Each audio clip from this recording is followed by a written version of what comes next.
Tapos na yung OJT ng kapatid ko. At ito nga, susunduin na namin.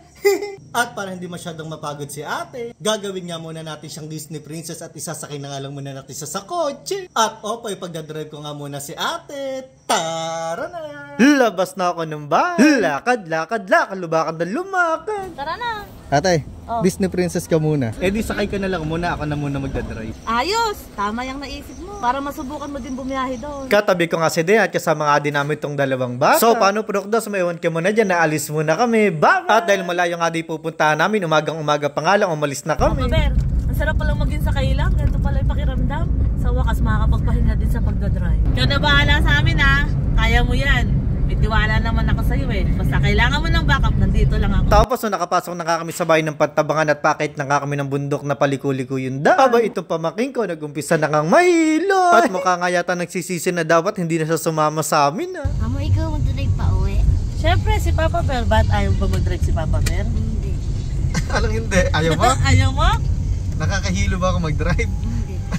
Nadaanan na nga namin yung munisipyo ng Alfonso Castañeda. At sa patuloy ng aming pagbiyahe, naabutan na nga din kami ng tanghalian sa daan. Kaliwat kanan nga din yung tingin namin para nga din makahanap kung saan nga kami kakain. At hindi nga sa kalayuan. At ayun nga po, nakapasok na nga po kami dito po sa bahay ng Maria Aurora. At naghanap nga din po kami ng pagpupwestuhan po na makakainan. Bali na dito nga po kami sa gilid po ng kalsada. Yan, nakahanap kami dito ng may parang lamesa at mahaba pong upuan. Siyempre, ang binili po naming ulam ay ayan, chicken na manok, ayan, prito na fried. May dala-dala na nga din kami ditong malamig na tubig. Ayan, mga plato at kutsara. Siyempre, kanin sa katatlong hotdog. At ano pa nga ba, para may lakas nga ulit kami sa aming pagbiyahit, malayo-layo pa nga din yung tatahakin na kainan na. Hindi naman na nga din sa katagalan, nakapagpahinga nga din ng konti, nagpatuloy na nga ulit kami sa aming pagbiyahe. At talaga nga naman, Nueva Ecija, papuntang Aurora, ay napakalinis at napakaluwag nga po ng daan. At may mga part nga din pong matataas, pero kaya naman. At basta po, ang masasabi ko lang, napakasarap nga pong i-drive papunta nga pong Aurora. Bukod nga po kasi sa madalang nga lang po may mga nagdadaan. Ang ganda nga po sa mata kasi nga po ang matatanaw, bulubundukin at mga ilog. Ang tanging kabilin-bilin nga po ng kapatid ko kay mama na umaga pa nga lang daw po dapat nakarating na. Pero nakakasigurado ko, alam naman niya sa sarili niya na hindi ganun yung mangyayari. Pinuntahan na nga din kami ng kapatid ko dito sa tabi ng dagat. At buti na nga lang din, mga tanghali na nga din kami nakarating dito. Kung umaga matuturot nga kami kakahintay sa kanya. Konting hintay pa nga daw at nandun pa nga daw sa hotel at nagpapa-evaluate pa. Mga nasa 2 oras yata kami naghintay at ito nga inahakot na namin yung mga gown. Ang katotohanan, hindi nga po namin sa sana susunduin dahil gasolina pa nga lang magkano. Tapos pagkain ka. Kaso mahihirapan nga doon siya mag-commute at napakadami nga doon yan dalang gamit. Maliwanag pa naman niya at may oras pa naman niya kami natitira. At total nandito naman na nga kami. Hindi na nga din namin sasayang ay pagkakataon na paliguin nga yung 2 bata at si ate. Ang ganda nga din po dito sa Sabang Lake. Napakapino nga po ng buhangin. Tapos may naglilinis pa nga sa tabi ng dagat. At siguro nga din sa init nga po ng panahon, sa bandang hapon nga mga naglalabasan na maligo sa dagat yung mga tao dito. At salamat din po, nakaraos na nga po sa OJT yung kapatid. At bago nga di kami umuwi, ibibigay ko nga po yung request niya na kumain niya po sa inasal. Ay!